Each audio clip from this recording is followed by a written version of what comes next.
What do you actually say in English when someone asks, "What are you doing this weekend?" By the end of this episode, you'll have the vocabulary and phrases to talk about your weekend plans naturally and confidently. Ethan, let me ask you something. If a colleague walked up to you right now and said, "Got any plans for the weekend?" what would you say? Honestly, I'd probably freeze for a second and say something like, maybe stay home? Which is not very interesting. And you're not alone. That's such a common moment where people know what they want to say, but just can't find the English for it. So today we're fixing that. I love it. Let's start from the very beginning then. What's the most natural way to even talk about weekend plans?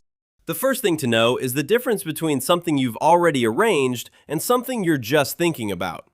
If you've made a definite plan, you booked tickets, you told your friend you'd meet them, that's a commitment.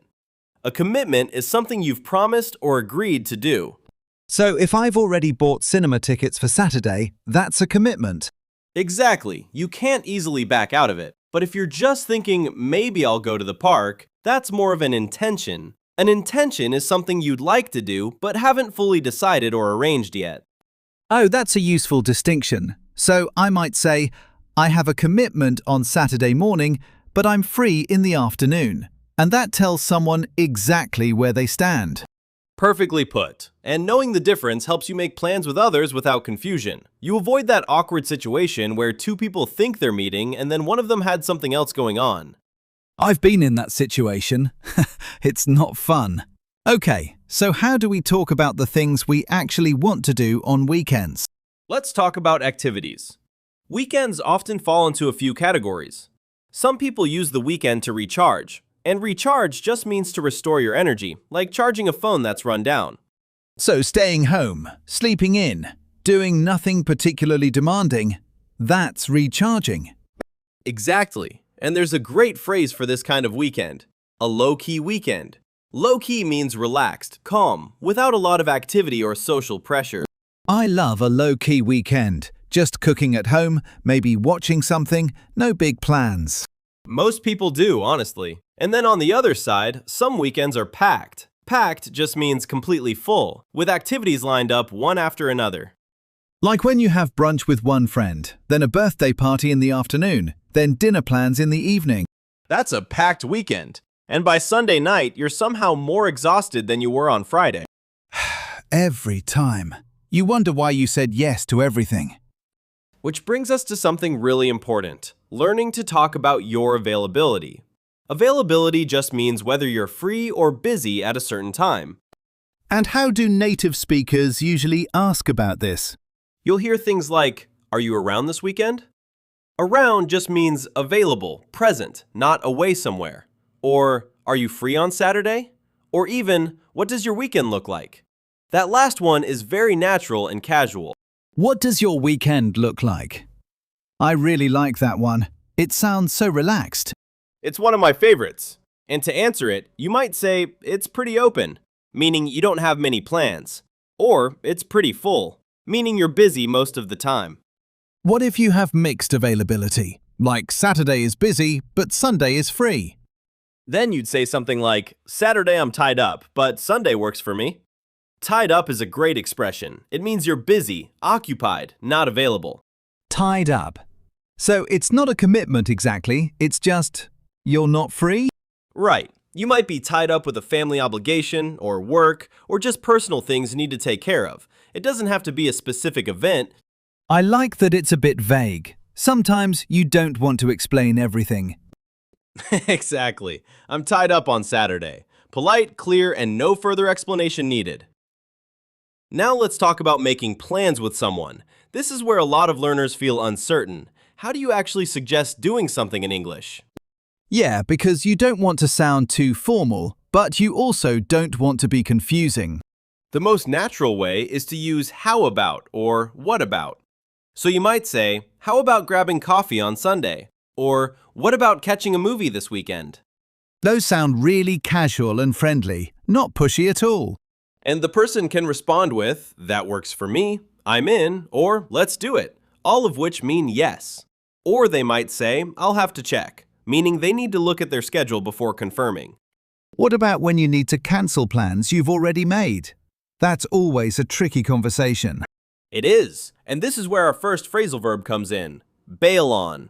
To bail on someone means to cancel plans at the last minute, often leaving the other person disappointed. Oh, I know that feeling from both sides. When someone bails on you, it's genuinely frustrating. It really is. So if you need to cancel, you want to do it as early as possible and with a genuine reason. You might say, "I'm so sorry, I have to bail on our plans. Something came up at work." Something came up. Does that mean something unexpected happened? Exactly. If something comes up, it means an unexpected situation has appeared that you now have to deal with. It's a very common and very natural way to explain a sudden change of plans. So, something came up is almost like a polite way of saying life happened. That's a perfect way to put it. And it's understood by everyone. You don't need to go into detail. Okay, what's the second phrasal verb you have for us? The second one is look forward to. To look forward to something means to feel excited or happy about something that's going to happen in the future. Oh, I use this one a lot. Like, I'm really looking forward to the long weekend. Exactly, and notice the grammar. It's always look forward to, followed by a noun or a verb with ing. So, I'm looking forward to seeing you, or I'm looking forward to the trip. Not, I'm looking forward to see you. That's a common mistake, right? Very common. Always to seeing, not to see. It feels small, but it's one of those things that native speakers notice. Good to know. Now I'm going to be extra careful with that one. Now let's talk about something that comes up a lot around weekends, especially longer ones, and that's the idea of getting away. To get away means to leave your usual environment, even briefly, for a change of scenery. Like a short trip to the countryside or a nearby town. Exactly. You don't have to go far. Even a day trip to somewhere new counts as getting away. And a day trip is exactly what it sounds like. You travel somewhere and come back on the same day. I love day trips. There's something about being somewhere different, even just for a few hours, that completely refreshes you. It does. And here's an idiom that captures that feeling perfectly. A change of scenery does you good. It means that going somewhere different, even briefly, has a positive effect on your mood and energy. A change of scenery does you good. So if a friend says they're feeling stuck or tired of routine, you might say you should get away this weekend. A change of scenery does you good. Couldn't have said it better. It's warm, encouraging, and sounds completely natural. I feel like this whole conversation is making me want to plan something for this weekend. That's the goal. Now, let's bring everything together before we test ourselves. We've talked about commitments versus intentions, knowing the difference between a definite plan and something you're just thinking about. We learned low-key versus packed weekends, and how to describe your availability, whether your weekend is open, full, or somewhere in between. We covered how to suggest plans naturally with how about and what about, and how to respond. And we talked about the delicate art of canceling when you need to bail on someone. Plus 2 phrasal verbs, bail on and look forward to. And the idiom, a change of scenery does you good. Alright, let's put this to the test. Quick check. What is the difference between a commitment and an intention?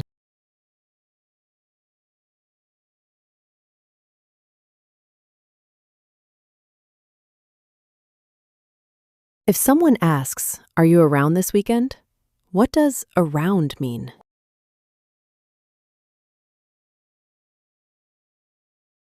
Fill in the blank. I'm really looking forward to this weekend. See you or seeing you?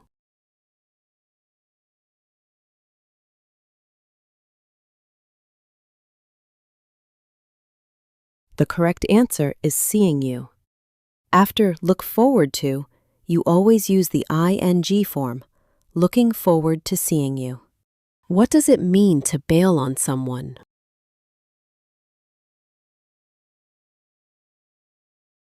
What does the idiom, a change of scenery does you good, mean?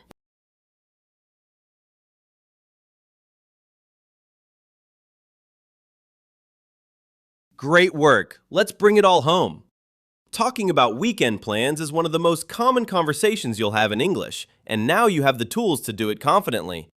Commitments, intentions, low-key weekends, packed schedules, bailing on plans, looking forward to things, and that lovely reminder that a change of scenery does you good. Use these this week. Next time someone asks what you're doing this weekend, give them a real answer. And if you enjoyed today's episode, please subscribe. We'd love to see you back. This is Ethan. And I'm Alex. Keep practicing your English every single day, and we'll see you in the next episode. Bye!